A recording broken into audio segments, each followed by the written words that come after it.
అందుకే అందరూ కూడా ఖచ్చితంగా ధనత్రయోదశి రోజు ప్రతి ఇంట్లో ఇంటి యజమాని ఇంటి గుమ్మం బయట సాయంకాలం పూట ఈ బలిదీపాన్ని వెలిగించాలి. బలిదీపం ఎలా వెలిగించాలంటే గోధుమ పిండి ప్రమిద తయారు చేసుకోవాలి. సహజంగా అందరూ బియ్యపిండి ప్రమిదలు తయారు చేసుకుంటారు. బియ్యపిండి, బెల్లం తురుము, ఆవు పాలు కలిపి ఒక ప్రమిద తయారు చేసుకుంటారు. అట్లానే ధనత్రయోదశి రోజు గోధుమ పిండి, బెల్లం తురుము, ఆవు పాలు కలిపి ఒక ప్రమిద తయారు చేసుకోవాలి. దీన్ని గోధుమ పిండి ప్రమిద అంటారు.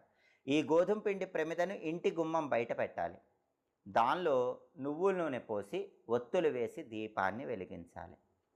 ఆ దీపం దగ్గర ఒక చిన్న ఆకు ఏదైనా ఉంచి ఆ ఆకులో బియ్యం పోసి ఒక బెల్లం ముక్క నైవేద్యం పెట్టాలి.